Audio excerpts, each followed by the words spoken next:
네, 오늘 국회에서는 조혜주 중앙선거관리위원 후보 인사청문회가 예정돼 있었지만 야당의 보이콧으로 시작하자마자 파행됐습니다. 야당은 조 후보자가 문재인 대통령 대선 캠프에 참여했었다면서 문제를 제기했는데요. 여당은 단순 행정착오로 이름이 올랐던 것일 뿐이다, 이렇게 일축했습니다.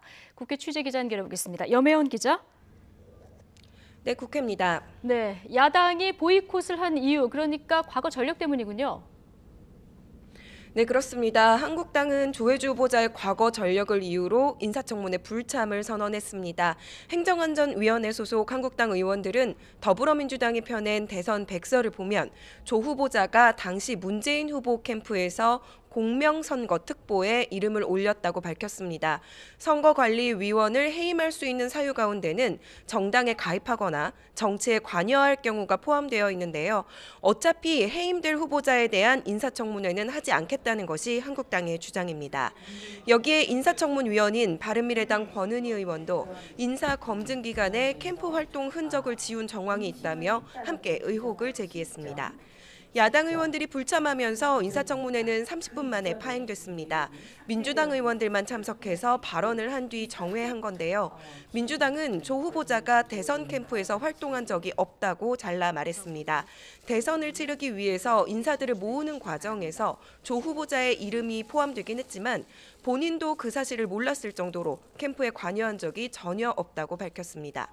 또 과거에도 한나라당 여의도 연구소나 당내 윤리위원 출신, 또 이명박 전 대통령 당선을 도왔던 인사들이 선관위원으로 임명됐었다며 당시 논란은 있었지만 청문회를 보이콧하지는 않았다고 주장했습니다. 여당의 해명에도 논란은 계속될 것으로 보이는데요. 오늘 인사청문회가 다시 열릴 수 있을지는 미지수입니다.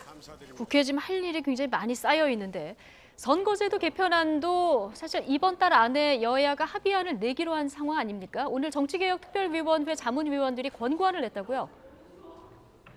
네, 그렇습니다. 정개특위는 지난해 11월부터 전 국회의장과 또 학계 인사 등으로 자문위원단을 꾸렸습니다. 여기에서 선거제도 개편 권고안을 만들어서 오늘 문희상 국회의장에게 전달을 했습니다. 자문위원들은 연동형 비례대표제 도입이 필요하다고 밝히면서 국회의원 정수를 360명으로 늘리는 것이 바람직하다는 의견을 제시했습니다.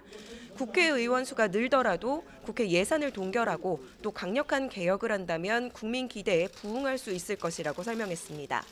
다만 자문위원 가운데 김영호 전 국회의장 등 2명은 권고안에 반대해서 의견서에 서명하지 않았습니다.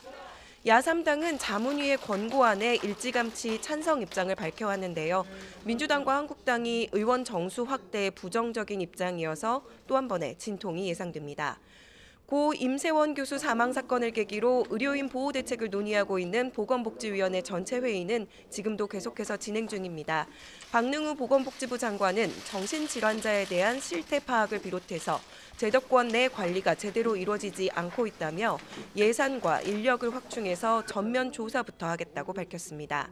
오늘 회의에는 최대집 의사협회 회장과 강북 삼성병원장 등이 참고인으로 나와서 의료인에 대한 폭력 실태에 대해서 증언을 하고 있습니다. 다만 의료인들은 정신질환자만이 문제라는 시선은 옳지 않다며 의사 폭행이 응급실 등 병원 곳곳에서 일어나는 만큼 종합적인 대책이 필요하다고 강조했습니다.